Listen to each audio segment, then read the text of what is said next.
What's up mga travel? This is DJ Maki Tyler, your travel buddy. At ngayon, nandito tayo ngayon sa Uwas Albay, kung saan ipinagdiriwang nila ngayon ang Putong Festival 2023. At ngayon mga travel, isa namang Bicol Festival naman ang inyong masisilayan. So ngayon, dito sa Uwas Albay, masisilayan natin ang Civic Parade na nagmula sa iba't ibang uri ng paaralan mula elementary, high school dito sa Uwas Albay. At kasama rin ang mga barangay official ng Uwas Albay. Ayan mga travel, nakikita natin, napaka-colorful ng kanilang kasuotan. And maganda dito kasi yung mga bagets talagang ang cute nila, yung mga elementary.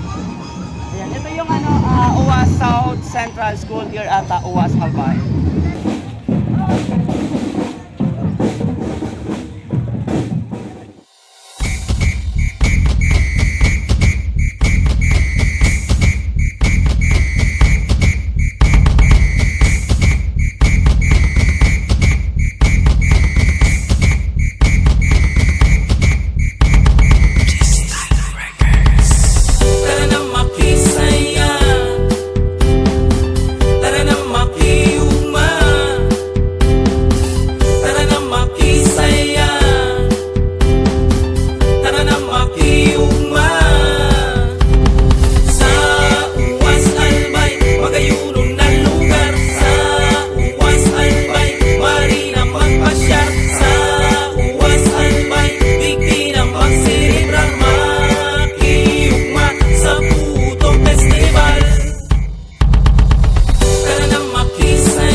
Welcome to Uwas Albay. The Puto Festival is a yearly occasion that acclaims a local delicacy referred to by its well-known name as Puto.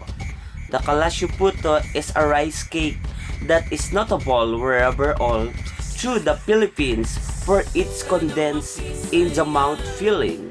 It is secretly sold along the street going to Senor Divino Tesoro. It is known for its white gold, container form, nibble measured, delicate rice cakes. The semi-glutinous rice is aged in old earthen jars. So originally, puto making in Uwas started in the early 1930s. Barangay Talunggog and Mayao are known for puto making.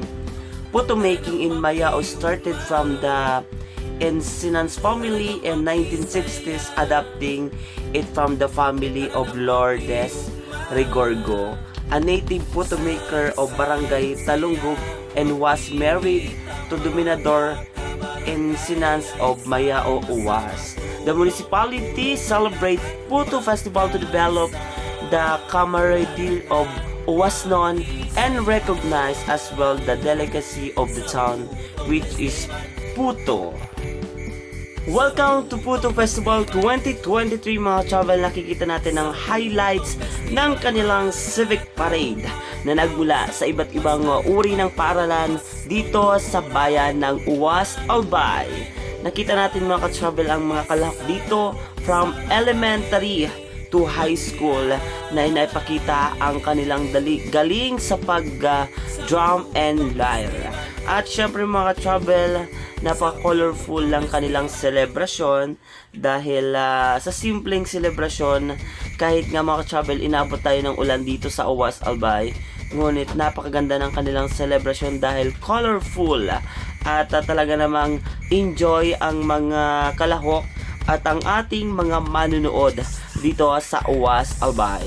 And mga travel, isa pa sa aking napakagandang tingnan dito sa Uwas Albay dahil ang cute at ang gagaling ng mga bagets na talaga namang hataw na hataw sa kanilang performance during street dance competition. At mga ka-travel, mabisitahin nyo ang Uwas Albay kung saan ipinagmamalaki nila ang kanilang puto na talaga namang ito ang kanilang pangunahing produkto or ito ang kanilang ipinagmamalaki dito sa Uwas Albay. At syempre alam naman natin mga travel, ang puto ay isang uri ng pagkain na ating kinakain. So mga Bicol word na puto, mayroon tayong iba't ibang uri ng puto na tinatawag, lalong-lalo na dito sa ating probinsya, dito sa ating sa Albay or dito sa atin sa Bicol. Siyempre meron tayong mga iba't ibang uri ng tawag ng puto.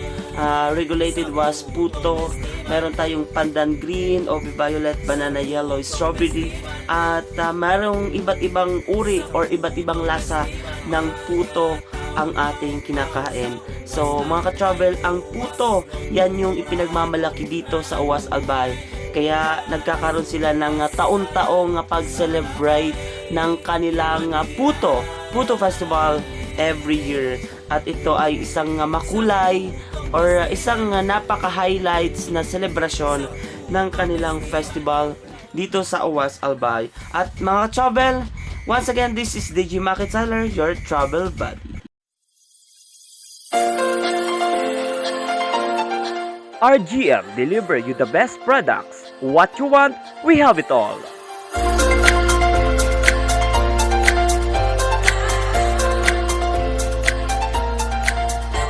RA The Flower Express. Express your love across the miles.